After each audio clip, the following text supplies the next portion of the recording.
If I get folks dressed, grab a seat, and we'll get started. We're waiting a couple extra minutes, but we'll get started so we can get Cathie home at a decent hour. She drove a long way for us, and we appreciate that.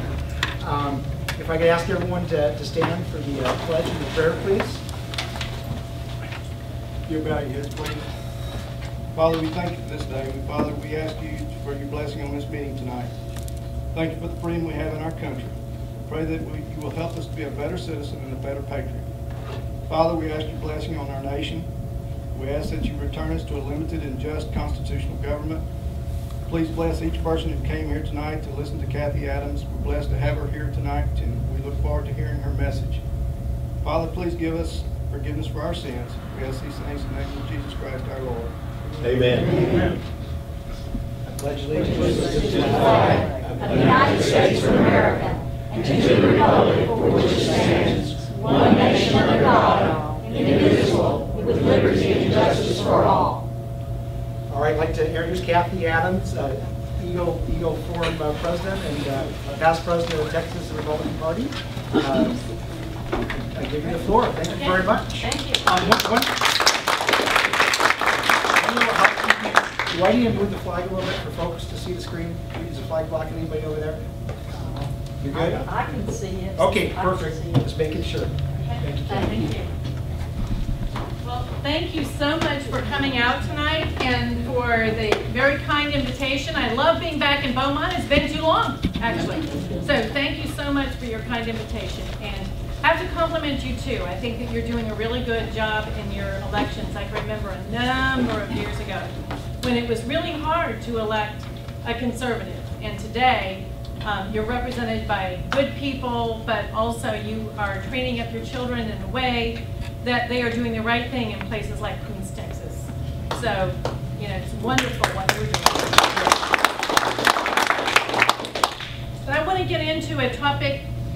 I don't know if these lights can be off in this area. That would be a little bit helpful for those who might want to see the screen. Is that too much? Let's leave I that. think the back one's going to be, that's good. Anyway, I have been attending UN meetings since 1995 and always consider the Lord that not only is our judge, but also he has a fine sense of humor. And so to get me into going to UN meetings when I had absolutely no interest in such a topic, but circumstances were such that it was just like, well, of course you're going to go. And so anyway, that's how I started doing that in 1995. But before I began going to UN meetings, there were, of course, a lot of things that have happened since the UN went into being. But intensely, they began looking and focusing on what in the world can they focus on as an international body, a global issue that can control people everywhere, all the time. And so I think that they have found it, and you will see how a little bit of that unravels tonight. But in 1972, the United Nations began hosting what they called Earth Summits. And then 20 years later, in 1992, they held their second Earth Summit. That one was in Rio de Janeiro, Brazil. It was a very big meeting. As you see, 172 governments were represented there, and 108 heads of state, including our own president at the time, who was George H.W. Bush. The conference secretary general in 1972 and again in 92 was a man by the name of Maurice Strong, and we'll see a bit more about him in a moment. And out of this meeting in 1992 came 3 United Nations treaties, and that is very, very unusual. I have only, since 95, attended 2 meetings that have produced an actual treaty. One was the 1997 Kyoto Protocol, which you'll be hearing more about tonight, and that is the cap and tax agenda. That is controlling everybody, everywhere, all the time. A legally binding document. And then the other meeting that I attended where they produced a document was in 1998 when the International Criminal Court was created. And so I don't have confidence in those kind of workings within the UN's a jurisdiction, but we will get more into that as we go along. Out of this 1992 Earth Summit came not only 3 treaties, but also Agenda 21, which is a document to implement the 3 treaties that they produced. That's essentially what that is all about. So 72, 92, and then last summer, the United Nations held what they called Rio Plus 20. And plus 20 because it was 20 years after the 1992 meeting, and they returned to Rio de Janeiro. They wanted to produce a legally binding document, but they were unable to do that, but we will see the status of that as we go along. As I promised, we would look again at the man who was the Secretary General of those first 2 meetings, 72 and 92, and attended the 2012 meeting, but he's getting on in years and didn't chair the meeting as he had done the previous 2.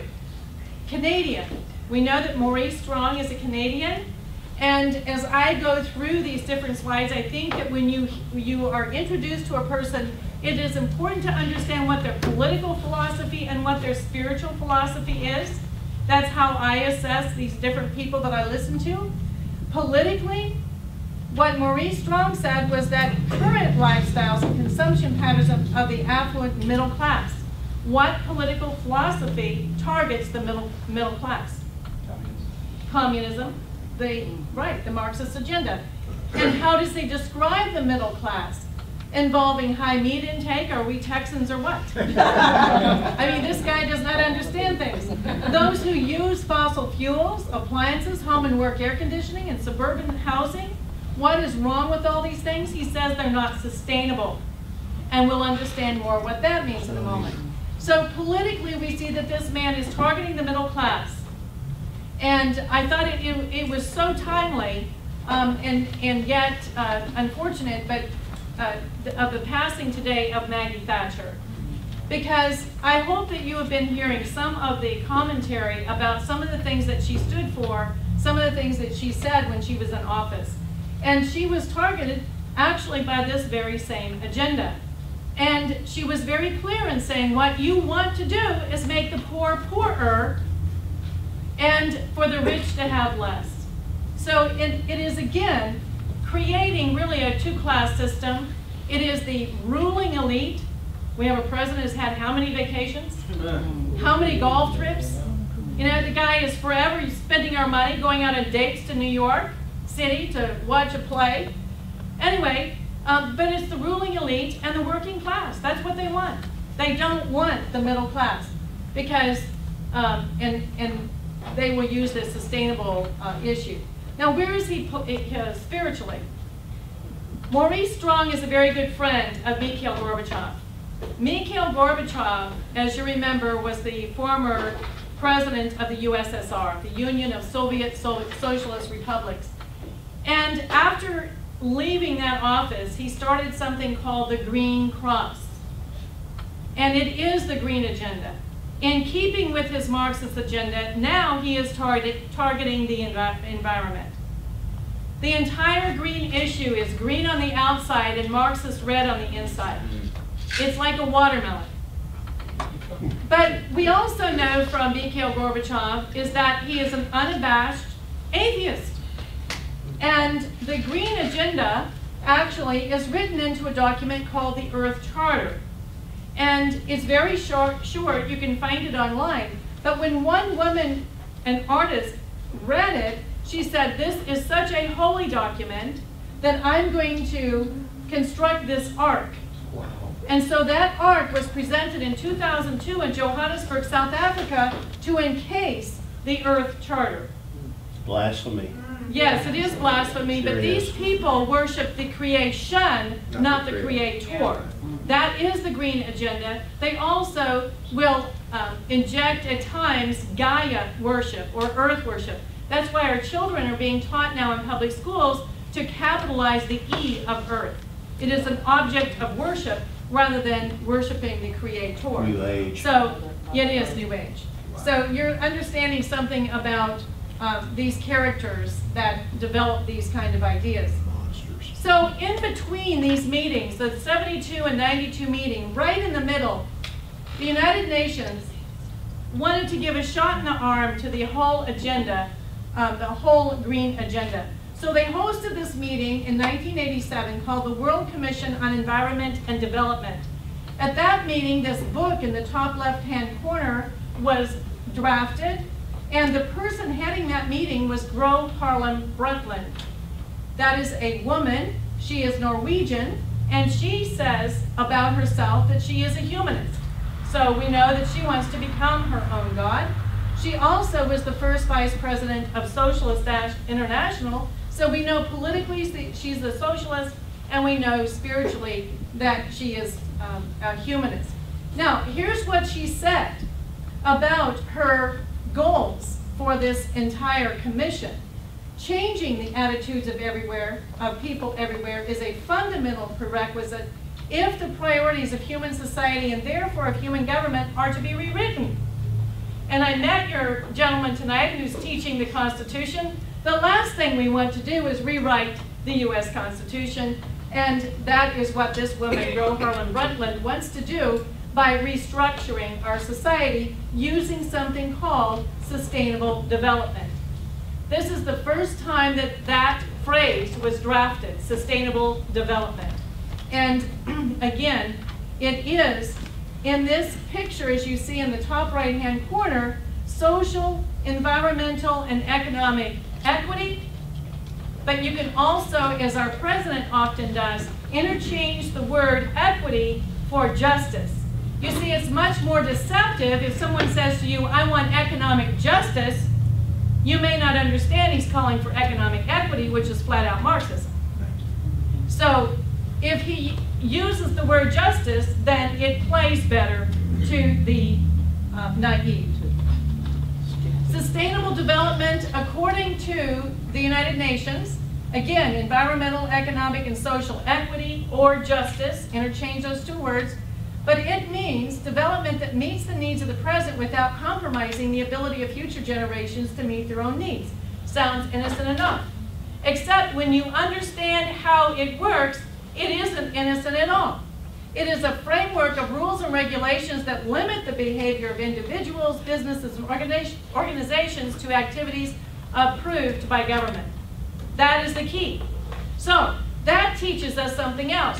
When Ronald Reagan stood in front of the Brandenburg Gate and called for Gorbachev to tear down this wall, do you think he was talking about just a physical wall? No way. He was talking about a government system that robbed people of their liberties. He was talking about a government system that was so burdensome that it absolutely did not allow free markets to work. So that's what this is all about. It's rules and regulations. What is Barack Obama doing to businesses? I cannot tell you, wherever I go, businessmen, businesswomen are telling me that they are so burdened now, and with Obamacare all the more, with new rules and regulations that they cannot afford to grow their businesses, and they're just treading water. How much longer are they going to be able to tread water?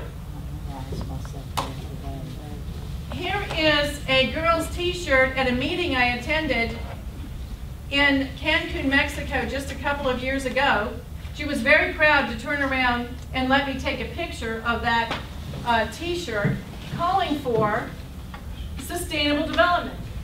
And the way that she put it was liberate the soil. Do you think that means tilling the soil? It means the opposite. It means leaving it fallow. Why? Because the earth is holy. We don't want to touch it. Undam the river, and you're going to see how they're doing that in several ways. Undam the rivers. I know that we're not doing that in Texas, but in California they are undamming rivers. And they are no longer able to get water through irrigation to very fertile soil, and they have farms and acres that are just dying. Why? Because they're out to save some salamander or bug. And so they're undamming rivers. And they also say, well, that river deserves, it has a right to return to its own banks. I mean, these people are serious about this. Free the people. This girl is such a spoiled brat that she did not realize that mommy and daddy's dime paid for her to go to the Mayan Riviera, to call for unplugging the empire, the very economy, the very freedom that gave her all that she needed to have a 2-week vacation in Cancun, Mexico. Totally uninformed and brainwashed. I think my battery must have gotten too warm in my car in the drive. Well, there's always more than one way to skin that cat. So, we go to the 1992 Earth Summit, and there, as I say, were 3 treaties produced at that one meeting, which is highly irregular. The 3 treaties were dealing with desertification, climate change, and biological diversity. Let's look at each of those. The desertification treaty, as you see from the logo, it seems like from the word that it's going to have something to do with arid climates. An arid climate, maybe people could live a higher level of standard of living in an arid climate. Maybe that's what it's after. No, it isn't. It was signed by President Clinton in 1994 and ratified unknowingly because of all of the bundling that is done on these treaties to the U.S. Senate. They approved it, and then afterwards were challenged and said, we did not ratify that treaty. And they did. And then when asked, well, can't you undo it? Well, once you ratify a treaty, the tentacles go into the 193 nations around the globe, and it's almost impossible to get out of it.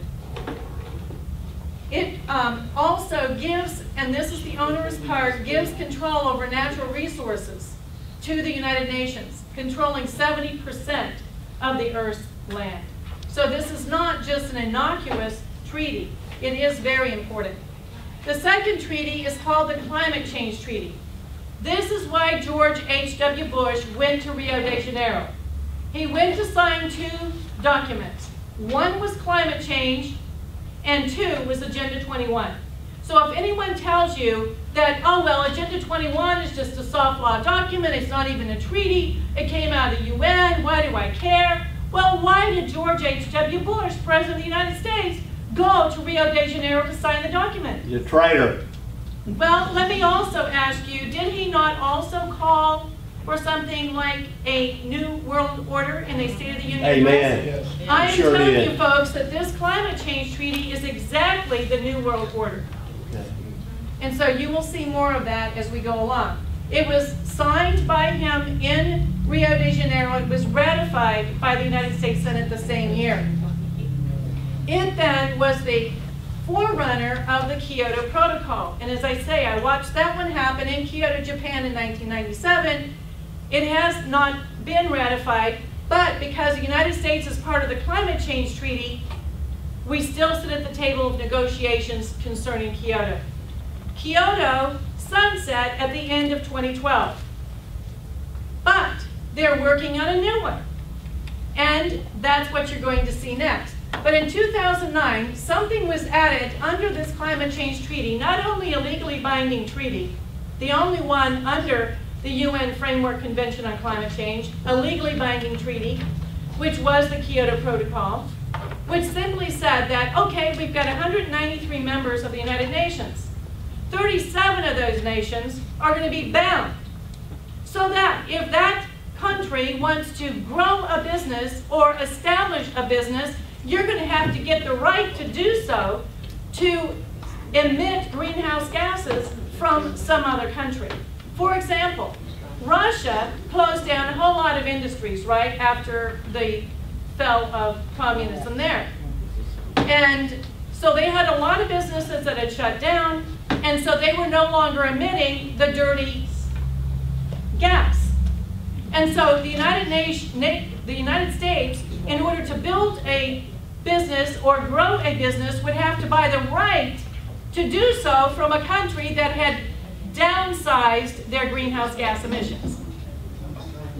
The greenhouse gas emissions, primarily, when they refer to that, are talking about carbon dioxide. Carbon dioxide is not a pollutant. It is the air that you and I breathe out. Now, I have been next to some people with some pretty sulfurous breath. Once I was confronting a wicked at the Dallas City Council, and his breath was sulfurous. But anyway, it is not a pollutant. But you look at the air that we breathe. 0.038% of the air is carbon dioxide. It's not even very much, right? 0.038. Oxygen is about 20%. So you look at the disparity here, and you're talking about something that almost is non-existent. Not only that, the United States hired NASA to put a satellite up in outer space to start observing the globe. It was one idea, remember, that Al Gore had. He is so laughable. But the whole thing is backfired on Al Gore. Because what they have found is that the seas are not rising. Oh yeah, and the globe is not warming and hasn't warmed for the last 16 years. And they just found all kinds of things are not happening. The other thing they found out, though, about carbon dioxide is that it is escaping into the atmosphere. So, oh my goodness, it's not being trapped. And those clouds are not holding in heat. Those same clouds back in the 1970s, you might remember, were being accused of cooling the earth. You know, reflecting the sun's rays.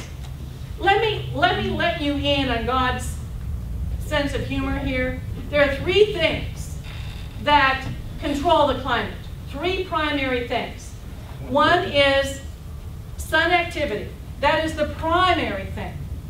But also ocean currents and winds. And there is nothing that we can do as humans to alter those things.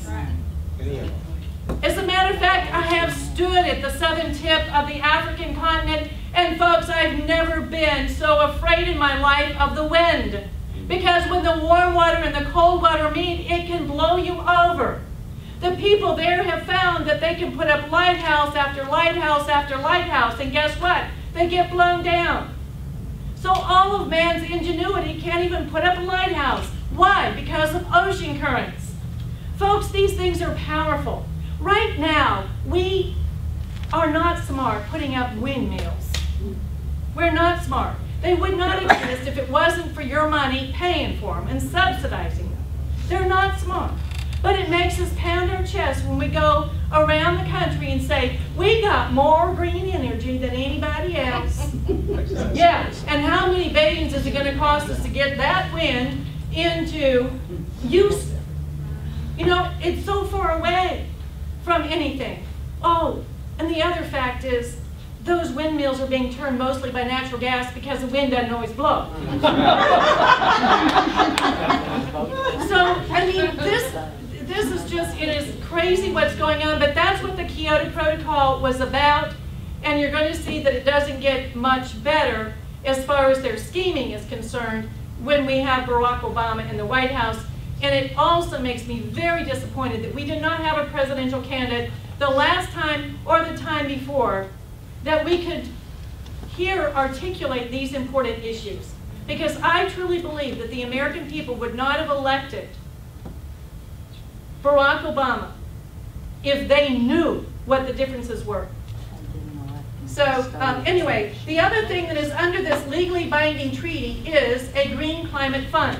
This was created in Copenhagen in 2009. And the original intent literally is to move money from rich nations to poor nations. $100 billion a year. Now that may sound like a lot of money, but then Ban Ki-moon, the Secretary General of the United Nations, put together a high-level advisory committee on which sits George Soros and a few other powerful people. And they came up with ideas of what sources of money could fill this Green Climate Fund with $100 billion a year. And they talked about taxing those satellites in outer space. I mean, America's got all these satellites up there, and who are we paying taxes to? We got ships on those sea lanes, and nobody's paying taxes on those sea lanes. Why not the UN? But they have two other ideas that are even more onerous. One is to tax carbon. Tax carbon. So that means if you have any industry in your country, you would have to pay tax, okay, to the United Nations. Well, but wait a minute, the UN doesn't have a right to tax. Oh well, we'll work that out. The other idea they have, not just a carbon tax, but what they call a Tobin tax, and this has been talked about for years.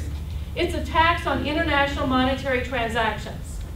So again, very onerous ideas, and folks, it wouldn't be just $100 billion a year. We're talking trillions that a carbon tax or a Tobin tax could collect. And so this is a very dangerous place for them to be going. I was in Doha, Qatar last December, and these comments were made.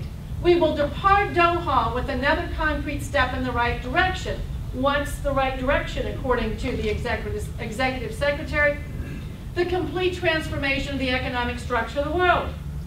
Any of you ever heard of Lord Christopher Monckton? He is a man who has studied this in depth. He is a mathematician. He worked for Maggie Thatcher, actually, in the UK. And we did a press conference together. But before that, I came out of a press conference, and I said, Lord Monckton, this was just said. And he was like, oh my gosh. Nobody could believe that they put this out there. But you know what? Reuters is there. They didn't print a word about it. Associated Press is there. They didn't print a word about it.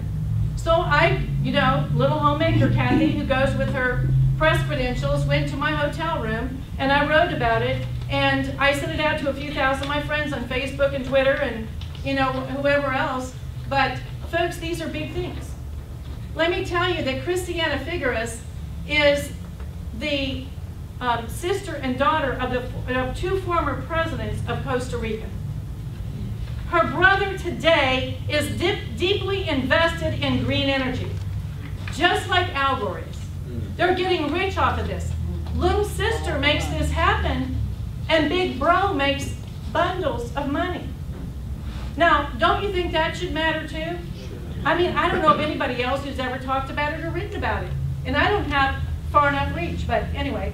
And she said, we will have a legally binding treaty for all nations by 2015, in effect by 2020. Now, what does that mean? That means that this year, 2013, there are going to be a plethora of meetings that the UN FCCC is holding. UN Framework Convention on Climate Change, the Climate Change Treaty. America is part of that. It was ratified by our US Senate in 1992 after it was signed by our president, okay? So, under this climate change treaty is the Green Climate Fund, and now that they want a legally binding treaty. So this year, we as Americans, because we are embroiled in all this, will be sitting down with nations around the globe in order to draft a new treaty. The drafting process is going on right now. And there are meetings mostly in Bonn, Germany, which is the home of this climate change treaty. And so after the drafting process is done, then Ban Ki-moon, the Secretary General of the United Nations, is gathering together next year all of the heads of state. That means all the prime ministers, all the presidents are to meet next year. Ban Ki-moon is going to knock their heads together and say, this is 2014, next year when we go to the UN meeting, and they go annually to these UN meetings, the climate change meetings, we want you to be able to sit down at that point and agree to a new legally binding treaty. Once that is agreed to, then we will have 5 years to get it ratified through our US Senate. That is the stage that we are at right now. This is the New World Order, and it is happening under our noses, and most people are totally in the dark. Because the Tea Parties and a few Republican clubs are interested in Agenda 21. 2 Republicans are authoring bills in Austin, Texas right now to start implementing Agenda 21 in Texas. And I am absolutely, adamantly opposed to it. The hearing on the House bill is happening this week.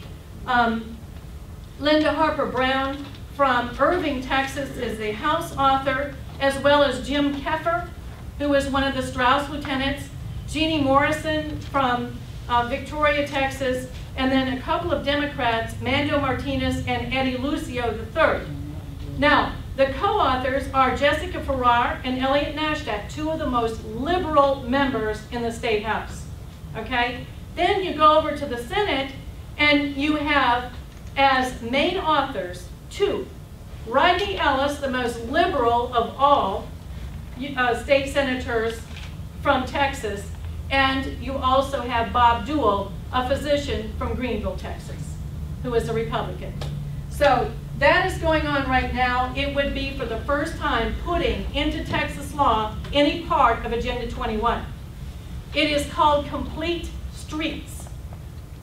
And according to our Americans with Disability Act, which has cost businesses untold amounts of money, we already have most of the application of complete streets.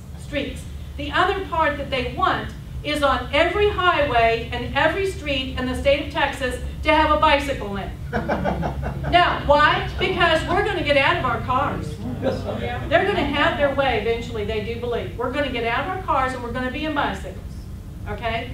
And now, the county judge and the commissioners are very level-headed in Collin County, Texas. That's just north of Dallas. And they have a county judge up there who is former Special Forces. You don't mess with my friend Keith. He goes to these COG meetings, these council of government meetings, and he marvels over people voting for things they don't even have a clue what they're voting for. But he does, and he's the only vote against them, typically. But they are marveling over the fact that they put in a new tollway in Collin County, and the federal government is forcing them to put in a bicycle lane. The speed limit on that highway is 70 miles an hour. How many people are going to be safe in a bicycle in that? I mean, they already know it's going to be, Organ donors. you know, I mean, they organ donors, great answer. They already know. They already know that this is going to be a place where ambulances are going to frequent. But that's what Complete Streets is all about. And we got, you know, a physician who also has a death panel bill, Bob Dewell from Greenville, Texas, and we've got Linda Harper Brown, who used to be on the city council in Irving, and now she's in the State House. Oh yeah, she's also the one who gave us those red light cameras. Yeah, you might remember her. All right, so anyway, they were highly unpopular, but she put in deceptive language and nobody knew what they were until it was all done. So anyway, this is what the future brings on this UN Framework Convention on Climate Change. It is the most onerous of all. It is the New World Order application. That's why it was so important to our president. So you had first the desertification, then climate change, now the third is the biological diversity. This was signed by President Clinton in 1993. It was not ratified, but it doesn't matter because Agenda 21 is implementing it anyway. That's what Agenda 21's purpose is to implement these three treaties. So anyway, just to give you a flavor though of what this treaty is all about, the red areas on this map are off limits to humans. The man who drafted this map and did all the research on it is Michael Kaufman, who got his PhD actually doing this very research of the Biological Diversity Treaty. But the man who was very heavily influencing where they want to put these red areas off limits to humans made this comment. Eventually, a wilderness network would dominate a region with human habitations being the islands. So they want us to live on human islands in stack and pack structures. They don't like suburbia and they really don't like rural America.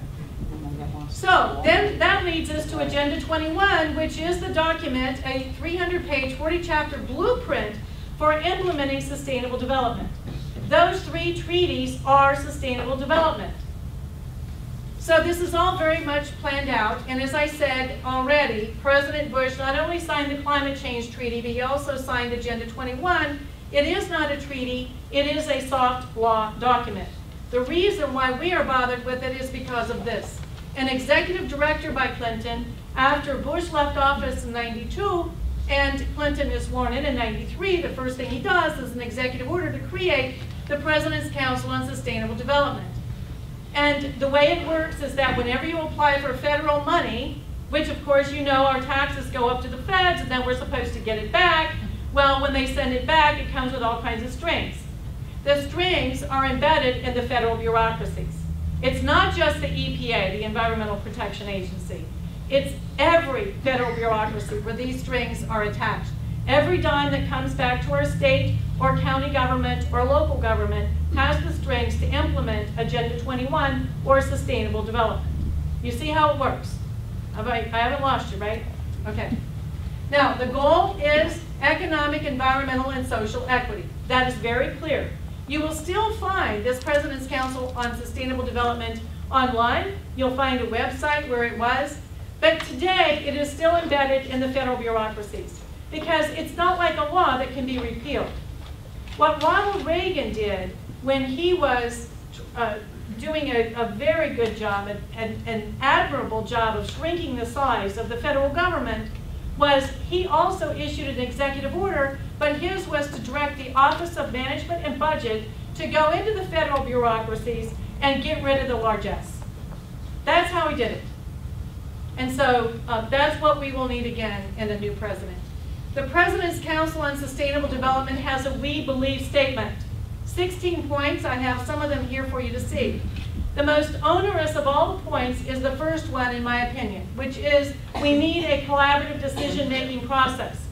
Folks, in a nutshell, what that means is that we will have government that comes from the top down instead of from the bottom up. It is no longer of, by, and for the people, we the people who have an idea. We elect officials to carry out our ideas, and we work with them to make sure that our ideas are carried out. That's how the bottom-up constitutional republic works. What this is the UN wrote these 3 treaties. Agenda 21 is in an executive order, and then it trickles down into all of our communities. And it is very, very much imposing on our communities. Let me give you one example of another part of it, and I'm sorry to belabor this point, but I think it is so important.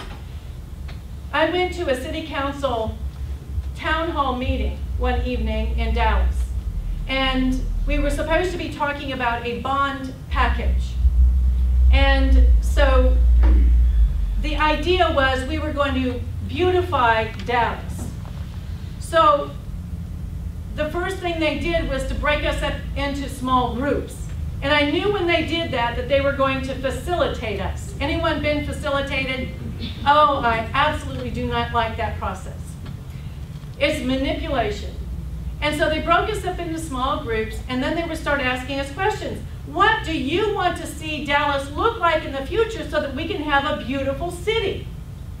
One person might say, well, I want a river running down Main Street. And another person would say, and I want rowboats on that river.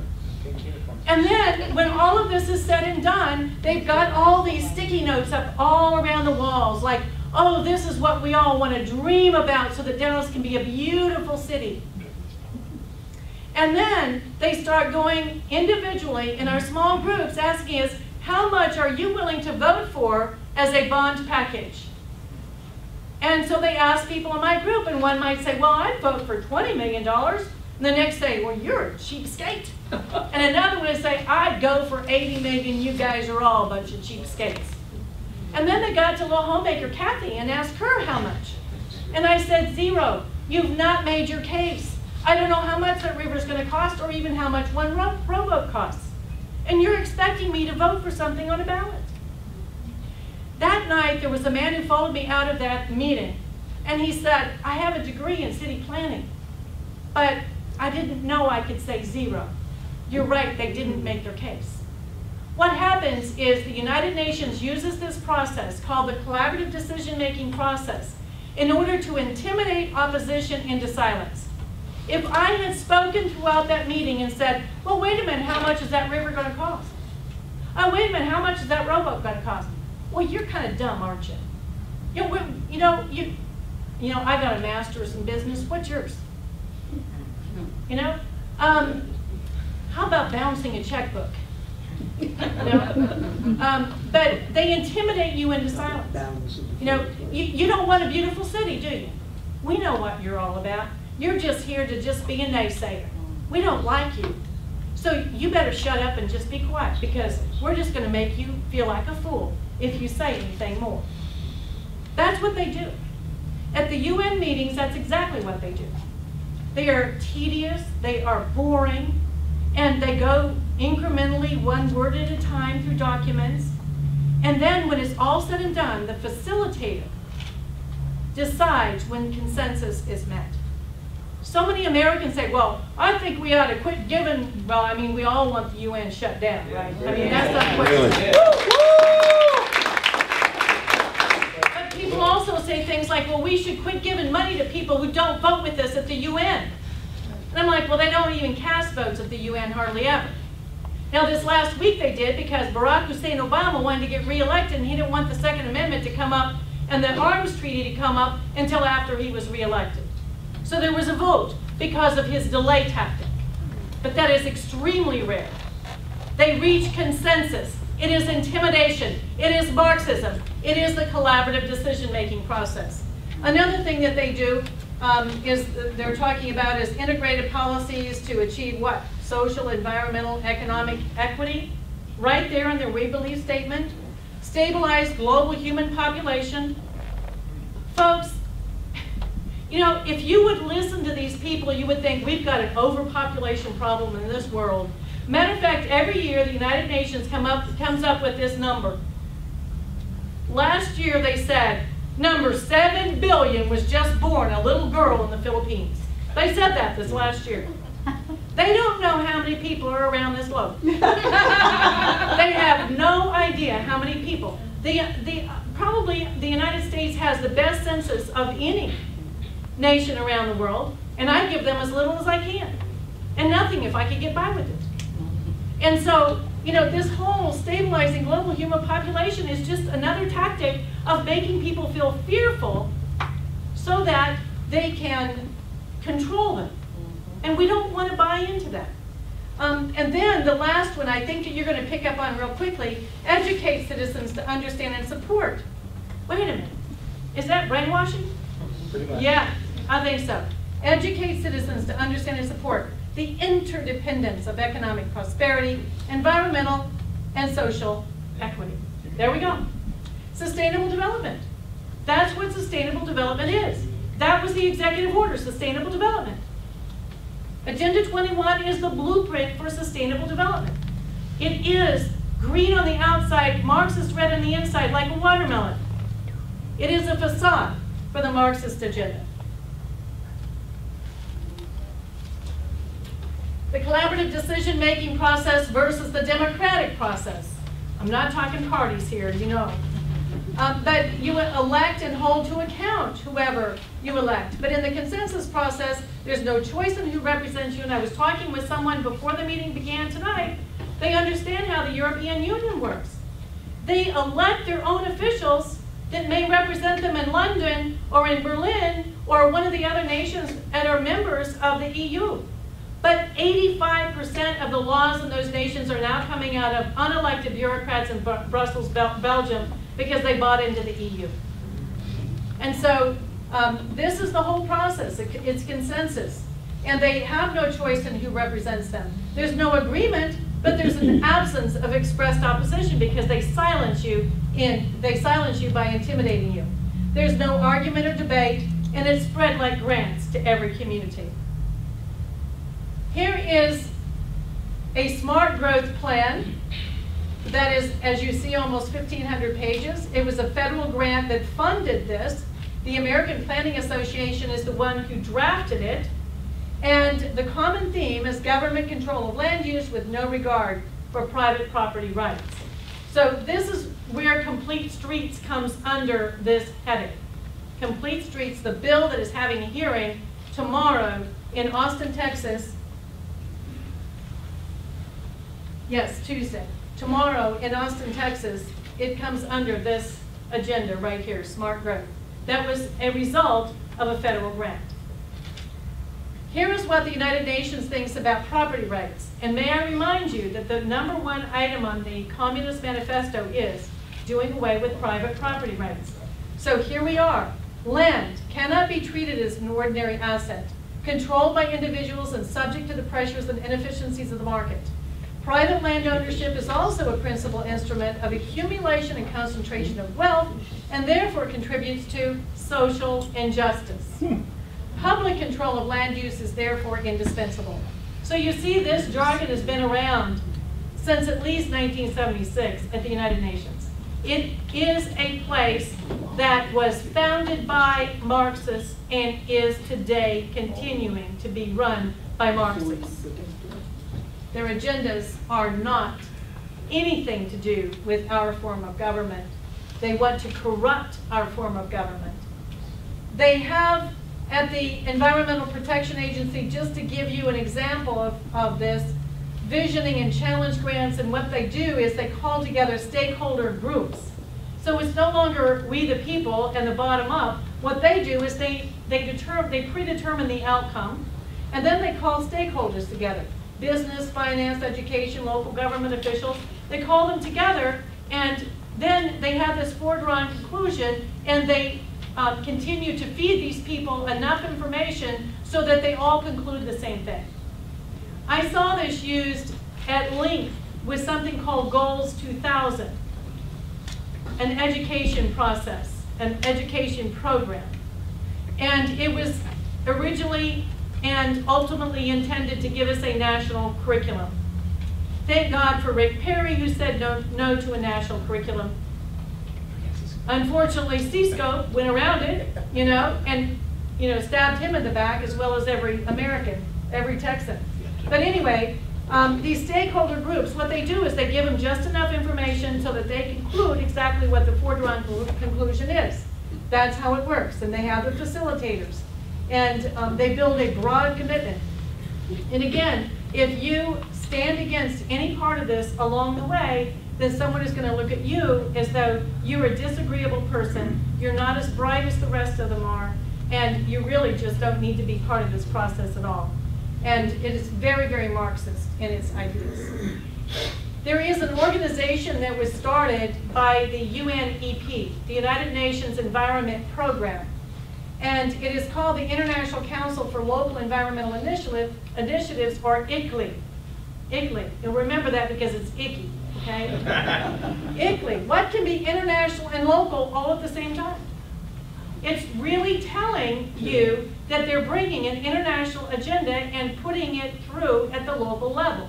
That's what this group does. And our county and city governments are becoming members of ICLEI. It costs quite a substantial amount of money, and we have communities in Texas who are getting out of it because the Tea Parties have awakened and influenced their elected officials. In Irving, Texas, in Bryan, and College Station, they're no longer part of it. Texas City, Garland, Texas, many communities across Texas. If there's a local project that you would want, this might be one. Find out if Beaumont or your community is part of ICLEI, and how much are they paying for that? What do they get for that money? Now, I will tell you part of what they get for that money. These bicycle lanes are a very big project of theirs. Very big. That's happening in Cooks, Texas. Okay, that's a very big project of theirs. And it's coming out of ICLEI ideas and the International Council for Local Environmental Initiatives. And again, in Arlington, Texas, to give you another example, the city council, being part of ICLEI, decided that they would approve a bicycle lane. The homeowners knew about it and went door to door, had petitions signed, and every one of their neighbors signed the petition saying, I don't want a bicycle lane in front of my home because I think it might hurt my property value. And so the city council gavelled and put it through anyway. So the citizens had a very peaceful recourse. They could recruit someone to run against the city council members so that they have elected officials that they can work with and would not have a tin ear to their pleas. So it was very tragic to watch what happened there. The president we have now knows that the urban areas and suburban areas are already pretty much hook, line, and sinker into the sustainable development agenda. You will see this language in most every pamphlet that you pick up from your city or your county talking about things being done sustainably. The jargon isn't as onerous as the application. And again, the application is the rules and regulations that take away property rights and free markets. That's the problem with it, and we'll see more of that in a moment. But anyway, he knew that 16% of the American people live in rural America. So what he did was he put the Secretary of Agriculture over 25 plus departments, agencies, and offices in order to implement sustainable development in rural America. And so the Treasury, Defense, I mean, I often turn to audiences and ask them, do you want the Army coming out to your ranch? I mean, why is he putting defense in this? He's got HUD, he's got transportation, energy, education, of course, because all of this has found its way into our education system. Oh, so sorry. Too many.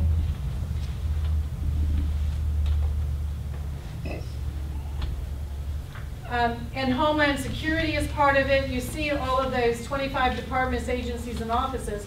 And then the part that really infuriates me is just like with his czars, this man just flippantly disregards the Constitution and does as he pleases. And so as the President or Secretary of Agriculture may, from time to time, designate more people to be a part of this executive order. So what can we do? We always, of course, as Texans are going to be polite and respectful. That's not a problem. I have a booklet here available that I typically say you can buy for $5 online, or I have them here for $5. But this morning I was trying to order some more, and they were taken down off of the website. My friend who wrote the booklet passed away a few months ago, so I hope I'm going to still be able to get them in the future. But anyway, it explains what you've heard tonight and more. If you want to talk to your county commissioner or your city council member, it's good to have that. Go through it yourself, highlight it, understand it, so that when you sit down and talk to them, you're sitting down to reason with them. You don't need to talk about the UN, because if you do, immediately their eyes go up and they think that you're into a conspiracy theory or worse. And that is not true at all. As you have seen, it is not true at all. But anyway, you don't have to talk about the UN. Instead, stick to two things: property rights and free markets. Because if there's one thing that is disrupted with the green agenda, it's property rights and free markets. Those two things. And then read your local proposal. Don't think that you may not have one. I was out in Midland and I was absolutely shocked. A man at the end of my talk held up a book this thick, and that was the plan for Midland, Texas. And as you know, thank God for Greg Abbott, he was able to stop a provision that the feds were trying to shut down oil drilling in the Permian Basin by trying to say that there was an endangered species. Well, a lizard? A lizard, Oh, that's right, yeah. a lizard. What a And so, country. anyway, they were not able to do it because of a lawsuit. But they're not finished. They will be back. Be strong. But anyway, is there the plan that you have mandated by state law? It is not. The only thing that I have seen happen is this law that is being heard tomorrow in committee, House Bill 1102. House Bill 1102, Linda Harper Brown is the primary author of that one. And the Senate bill is 565, and Rodney Ellis and Bob Dewell are the primary authors of that one. That is the complete streets. That comes under the smart growth agenda that you saw the slide for. So we do not have a state law. We don't want any part of this mandated by state law, because why? It opposes what? Free markets and property rights. Okay. The last three items are actually the most important, because how will the plan be enforced? How much will it cost? And where's the money going to come from? This man came up to me in the Houston area and said, Kathy, I swear to you, I knew nothing about this before. And now he is keen to it.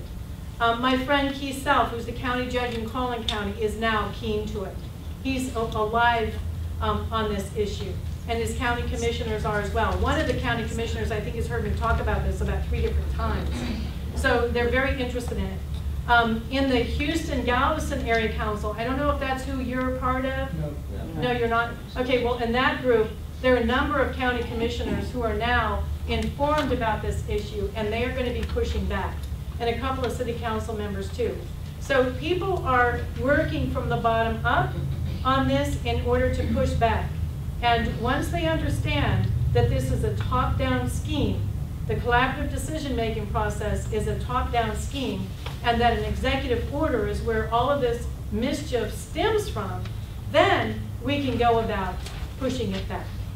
So with that, I'd love to learn from you any comments or questions that you might have. You've been a wonderful audience. Thank you, and God bless you. And yes, sir. Kathy, Yes. thank you for coming down here, and I just want to say how much I enjoyed serving with you on the State Republican Executive Committee. You're wonderful. Thank I you. appreciate your appointing me the chairman of the Resolutions Committee back then.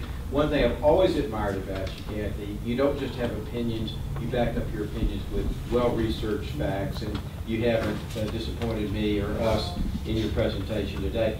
I'd like to just take a quick detour, if you don't mind. Could you give us a quick update from your perspective about the battle on family and traditional marriage? Just Yes. kind of give us a thumbnail of where we are in that battle. Well, you might probably, as a lawyer, you probably know more than I do on that.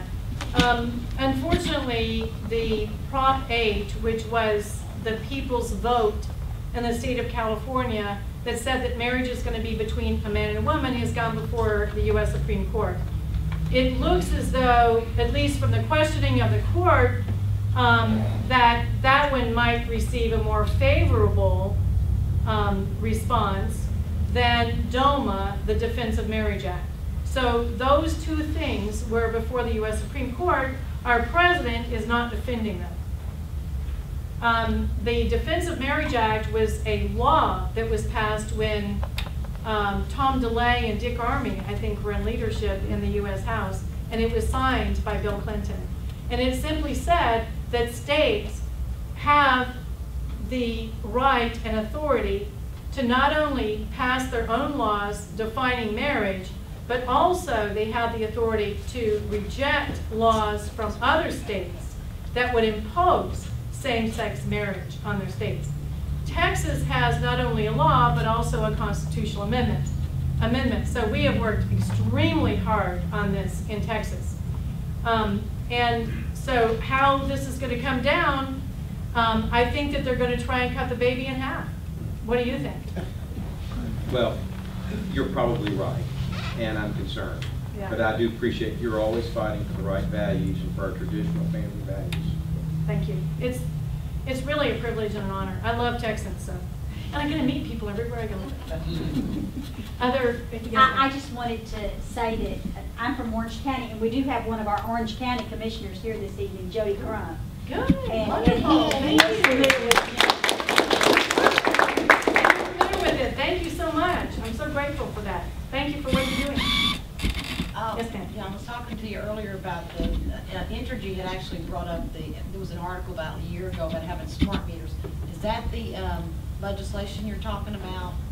No, And- that's a different law Oh, altogether. Smart meters, I've got that one in here as well because it is having a hearing as well this week. Again, in the Senate Business and Commerce Committee tomorrow morning at 8 o'clock it starts. Smart meters are 16 gigabyte computers that have been attached to the side of your house. Now, we had a meter before that a meter reader needed to come and look at monthly, but they could even drive through an alley if you had one, and it wasn't a big project. So the meter was not that much of a problem. Why do they want to put a 16 gigabyte computer in your house? There's got to be some other reason for that. I think it probably is because they want to start marketing certain things to you. They're already doing some marketing. They'll say if you have a smartphone and a smart meter, then you can turn up and down your thermostat. And we'll give you the coding in order to do that. Our concern is that we don't want the general office, the home office, to be turning up and down our thermostat. Nor do we want what is happening in the nation of Switzerland today. There are certain hours of the day that you cannot use your washer. I mean, I just went through 6 months of having 11 people living in my house with 5 grandkids. And I'm telling you, I was washing around the clock. And if somebody had turned off my washer, I would have been real unhappy. And so it can be very intrusive. I will tell you this, Barry Smitherman is a friend. Barry Smitherman is a fine man. He looked at these as many men do. My husband and son, 2 of them, oh, look at this new technology. Ooh, I want that. And then looking at the repercussions and the possible abuses. As former PUC chairman, Public Utility Commission chairman, they put rules in place to safeguard your privacy. That was good. He was not solely responsible, as a campaign was trying to accuse him of putting smart meters on your house. Anybody got a smart meter in their house? You don't have them here? Okay. Yeah. Not yet. Yeah, okay. Well, in Dallas, they're all over the place. You know, you didn't mention it. There's a cellular radiation is a real issue with those as well. The health issue needs to be addressed, and they have looked at some studies, but they've not done their own research, so that is inconclusive. As a matter of fact, the Lieutenant Governor asked Senator Corona, the chairman of Business and Commerce, to have a hearing before the session even began on the health aspects. And so that forced the person who's leading that issue for us to delve into that, and only found out that it's inconclusive. Nobody knows. There are people who are claiming that if there are pacemakers and other health issues, that you can have real problems with a 16 gigabyte computer, you know. And then I've also seen a news story in Houston where a man got a smart meter, and shortly after that his house burned down. You know, there are things that, you know, we just really don't know about them, and so it was too hasty. And I think it's because they want to market things with it. And what we want to make sure is that we have privacy. Let me tell you the bigger issue, I think, though, and that is because of looking at this whole green agenda, and Barack Obama continues to pour money down a rat's hole with, you know, companies like Solyndra, and they're all going bankrupt. And now I was hearing Rush today talk about a Chinese company that bought an American company, and it's now gone bankrupt. It was a electric car company. Well, duh. I mean, like, who wants a car that's going to go 40 miles? I mean, if you live in Texas, you're not going to want that. I mean, you know, I couldn't go downtown and back to my house for that. But anyway, what I'm concerned about is, number one, Texas has our own electrical grid. That's huge. And our state's founder said, we have so much defense industry in our state, we do not want to be subject to the whims of the rest of the country. And so we want our own electrical grid. We're the only state to have our own. My concern is that with the smart meters, they're also doing what they call a smart grid once they get smart meters in everywhere. And then Barack Obama can say, oh, half of your energy into that grid is going to have to be green energy. Renewable energy is another way they call it. Well, as I said already, sun and wind don't always shine and blow. And so what are we doing here? In every nation, you can determine its wealth or lack thereof by the amount of energy it produces. And so this is a way of controlling us everywhere, all the time, in every way. Climate change is it. It is it. And it is so nonsensical. At these meetings, they have the different bureaucracies, primarily the International Panel on Climate Change, IPCC, that is supposed to be the science wing of the climate change group, treaty. But they're not scientists. They don't do science. They don't do research. Instead, they look at research that's done by others. And then they make conclusions. Well, those who have input on the conclusions typically are scientists. But more and more scientists are backing away saying, you know, we put good information on these reports, but then you do the executive summary. The executive summary is all lies And then the only thing that the press reports is all the lies. So I'm not going to mess with you anymore. You don't play fair. And so the whole issue is up in the air. But Texas needs to keep our own grid. And we need to make sure that we can produce our own energy. We were going to be getting some new power plants online. And the Greens have filed suit and made it so expensive that they've decided not to even build them. But with the number of people we have moving into our state, and if we want to grow industries in our state, we're going to have more energy. Either that or they can use our smart meters for the rolling blackouts. So you can see how all of this is working in such a way that we could have a very different lifestyle, a controlled lifestyle, instead of the liberties that we're used to. And so that is our concern. The smart grid is, the grid, the Texas independent grid is extremely important. And so our person who's leading on this issue did a briefing for legislators in Austin.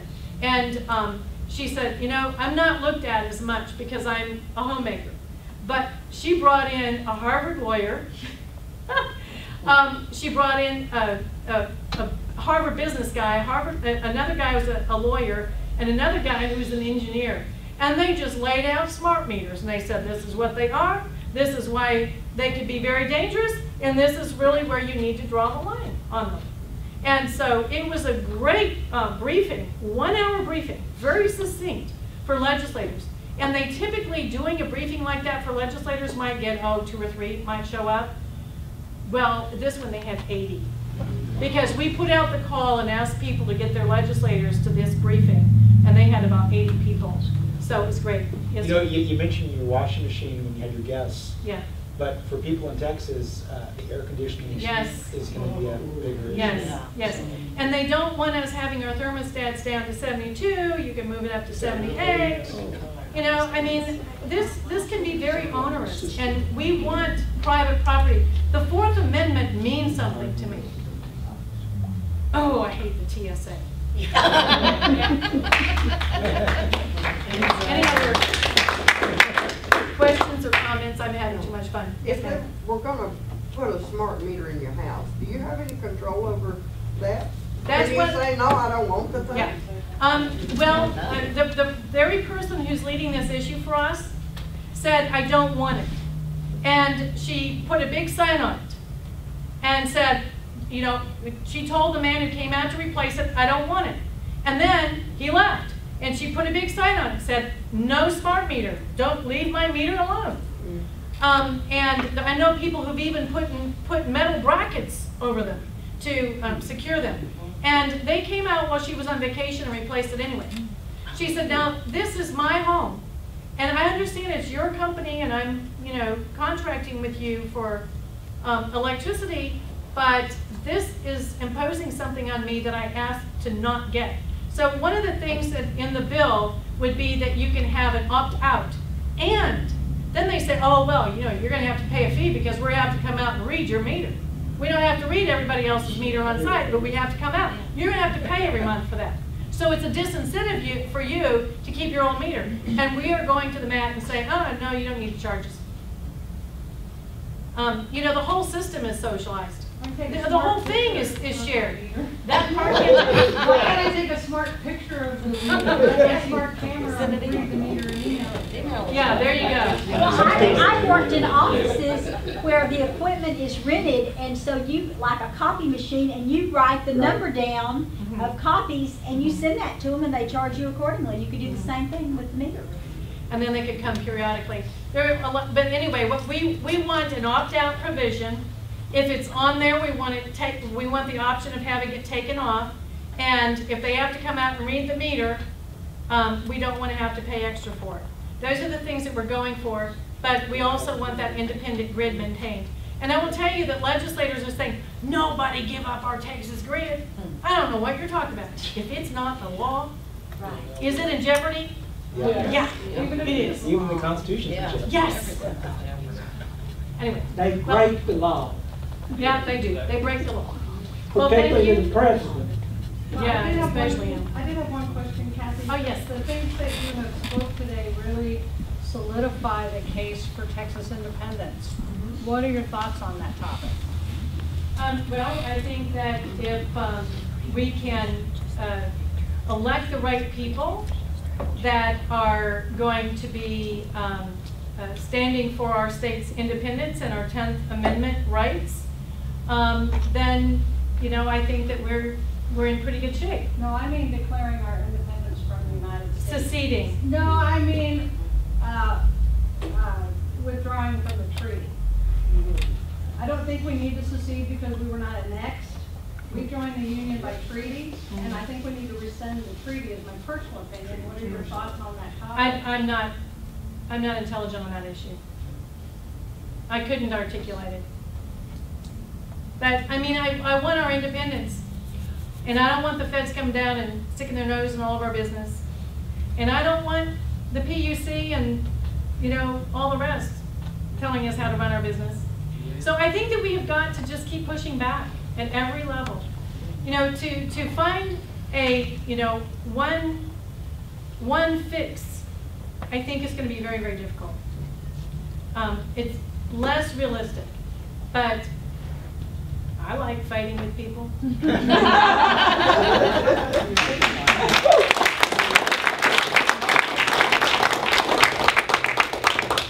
Well, thanks for coming, folks. Give Cathie another big hand for.